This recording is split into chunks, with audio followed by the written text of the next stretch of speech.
I have personally purchased jewelry from John's jewelry store, again, Stephen Hill in San Rafael, and I still remember what I purchased, and it's been going on at least 15 years. It's Stephen, not Stefan? It is Stefan. Sorry about that. Stephen Hill, that's okay. Stephen Hill, okay, I always wondered about that. Okay, John, welcome to The Best of Investing. Thanks, nice to be here. Okay, now, first tell us about gold and platinum, because you mentioned something to me a couple of days ago that I thought was really interesting. Yes, I mentioned to you that for the first time in history, platinum is actually less expensive per ounce pure than gold. That's never happened before, and I told you partially why, which is Go ahead. Because the automobile industry is so tied to platinum catalytic converters. When they're not selling as many cars, they're not using as much platinum, so there's a decrease in the market right now. So gold has soared above it. Cool. Really? That's interesting. So Stefan, for like gold jewelry, No, remember, his name is John. Actually, John Stefan, yeah, but he goes by okay, John. got it. Yeah. Sorry about My that. mother's Okay. confused. John, for gold jewelry, has it increased in price as much as the price of gold has been going up as we've been Oh, watching? got it. Sadly, yes. I feel like I can't quote on anything without checking with my mommy. But yeah, 5 years ago, pieces were half as expensive as they are now, and that's partially because you're paying for it with a dollar that's not quite as valuable. Okay, now since we're approaching Valentine's Day, what should our listeners be looking for in purchasing jewelry? 'Cause a lot of guys out there, listen up, because this is what your wives and girlfriends are going to want. It's interesting that you mentioned guys, because we sell jewelry to both men and women, but guys, this is that moment where you buy something for someone that they don't necessarily buy for themselves. And I'm hoping that I'm speaking to grown-ups here, because maybe now it's something beyond candy. Okay, so I shouldn't go into your store and try to buy a vacuum cleaner for No. my wife for Valentine's No. Day. Okay, I just want to make sure that... Well, It depends how long you no want your dual relationship bags. to last. Yeah, my wife wouldn't care for that too much, I don't think. So this is the moment that you look for something that they don't buy for themselves. I mean, that makes men feel useful, don't you think? Absolutely, but in your shop, your store, I mean, you do things handmade, don't you? Right. Yours is special. I mean, it's we not like manufacture at least half of what you see in our cases, and we collect the rest from Europe and all over the world. Okay. I don't know if you guys have ever gone to his store, but Haven't the been pieces, there. okay, the pieces are very, very beautiful. They really are. And each one is different. That's why. But not all John? terribly expensive, so. No, I that's have good. all price ranges. Do you Alright. find that most men that when they come into your shop, they actually know what they're looking for? The door, generally, so we try and calm them down and I like show this them guy. jewelry. You got to have him on more often. No, and that's the thing, you come in, ask questions, and by the way, nice is underrated. Nice will get you a lot of things, even when you're traveling, right? Yeah. So ask questions. We are big blabbermouths and love to talk about what we do. Because we make things, I think it's more interesting. That's my job, is to remain interesting. Are there any identifiable trends in what people look for in jewelry now? I know that yellow gold used to be really popular. Now it seems it kind of shifted to white gold and platinum. Is that really a trend, or is that Platinum, just something white gold, imagined? stainless steel, by the way, is the new platinum because of the cost. Well, I can afford aluminum. Is that right? No aluminum foil. Well, think about your watches, man. A lot of stainless steel watches there. Well, there's Oh, a yeah. lot of jewelry being made in stainless steel and titanium now. These are, nearly precious metals, and the nice thing is that they're so durable. If they're mixed with gold, it can be jewelry too. Yeah, because I know like 24 karat gold is if it's pure gold, very, very soft, isn't it? Oh yeah, you Yeah. can practically spread it. Exactly. Okay, Yeah. and where is your beautiful store? We're at 1226 4th Street in downtown San Rafael. And your that's phone number? And 415-459-5808. Okay, and you And have a we website too, We don't do, you? stephanhill.com, but that's STEPHANHILL.com. Great. John, thank you so much. I like that feature. That is cool. The boss. Am I free to go? You're free to go. Oh, You yeah. did great. That's- Oh.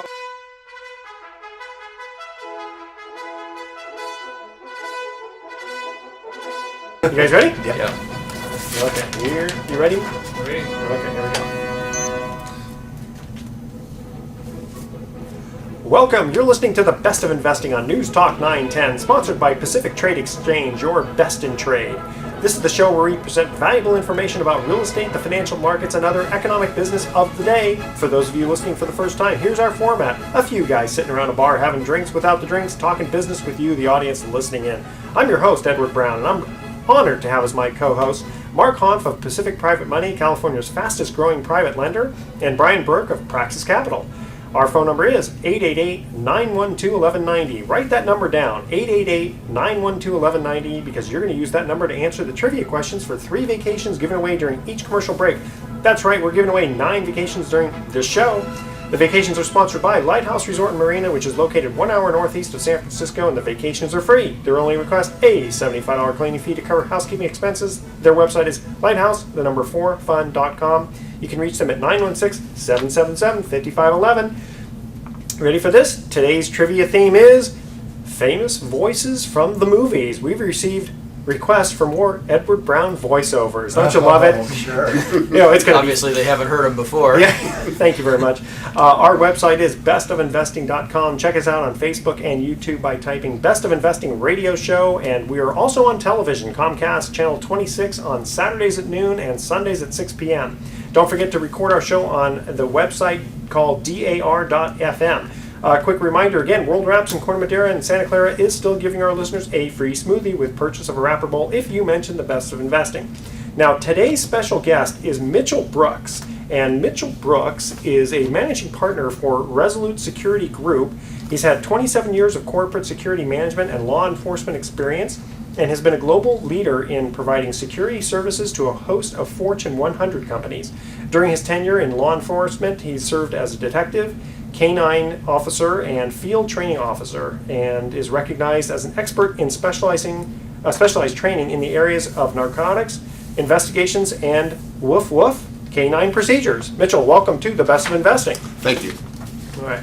Well, interesting business that you're in, and I'm just curious, how do you get into such a business? It seems like that would be something that would be interesting to a lot of people, but hard to crack into.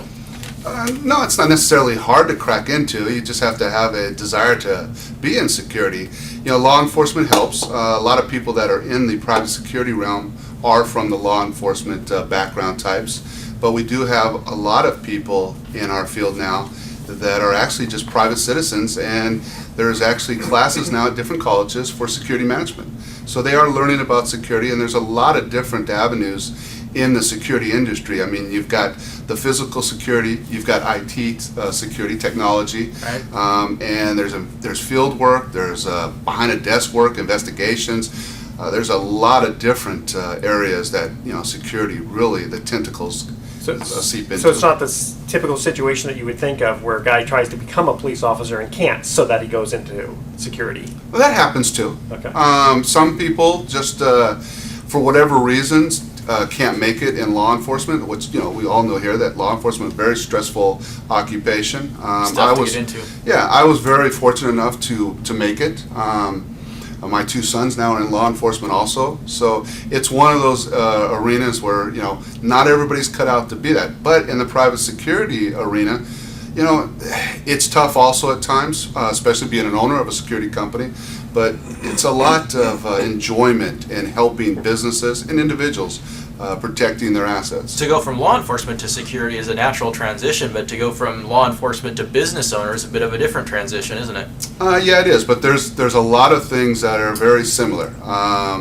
As a police officer, you're responsible for a beat. You're responsible to keep that clean. And as you move into detectives, then you have a whole caseload. It's the same thing, managing time, managing resources, the same thing as business, except you're managing money. In the private sector, money is really important, but in the public sector, as we all know, the government spends a lot of money, and it's our tax money at times. I thought you were going to say that you were in charge of the beatdown, but No. Okay. You're watching too many movies. Yeah, too many movies, yeah. So why do businesses even need security? There's a lot of reasons, but the most important reason is protect their assets. And assets are anything that a company has that's very important to them. The most important asset is their people, from the CEO all the way down to the staffers in the office and out in the field. You need to protect your assets. In this competitive climate that we live in now, things happen.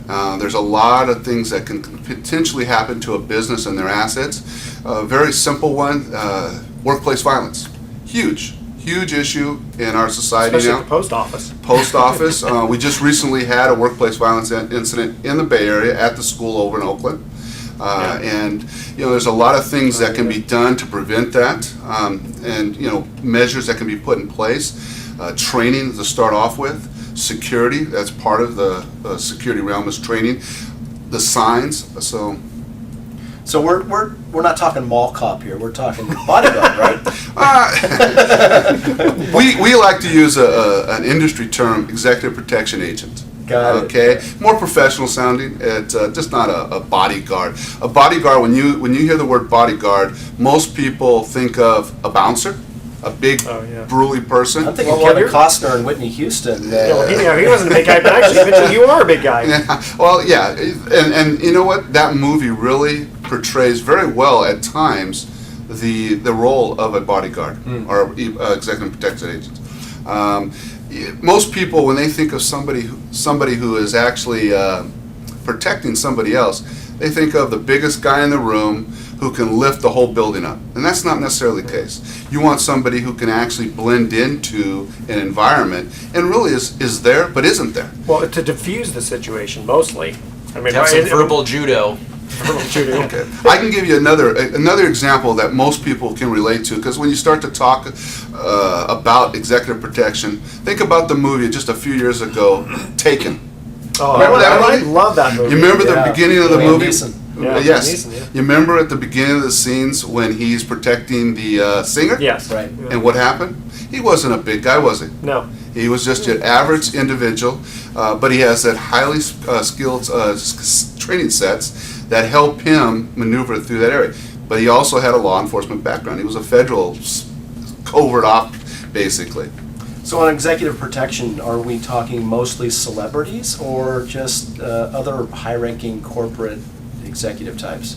No, not actually.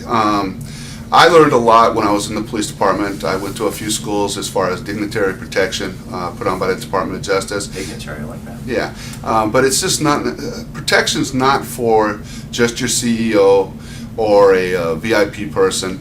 It can be for just about anybody, and through my time in this business, we've provided protection for those individuals also, but also for just ordinary people because of certain threats that occur at their business or in their occupation.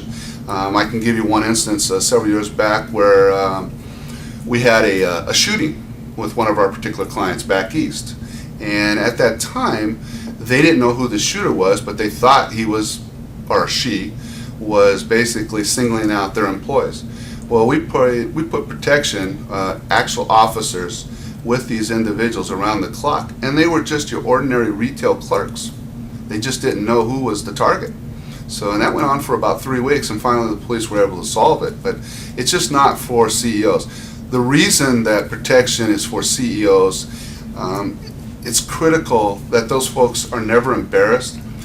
Some of these people run corporations such as Microsoft.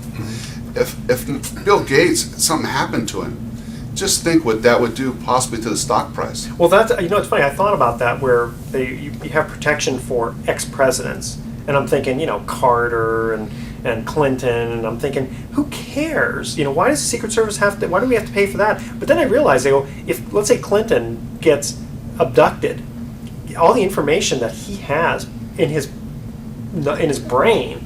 I mean, there's a lot of security for the United States that has to get protected. Exactly. Well, plus it's embarrassing too. Just it's a national embarrassment if you're ex-president. Well, gets that's a roughed good up. point. Well, so here's a question, Mitchell. Before we go to commercial break, I want to see if we can answer this one.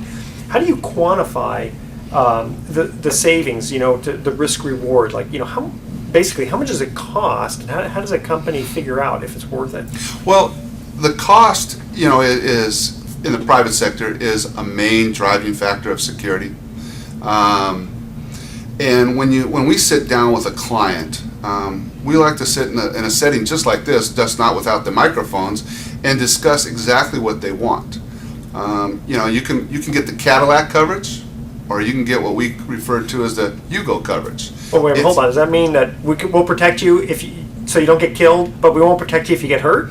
No, No, that's- I'm teasing. Yeah, no, but well, let me just clarify a little Protect bit. just your arms, but your legs are open Right. season. Well, let me just clarify.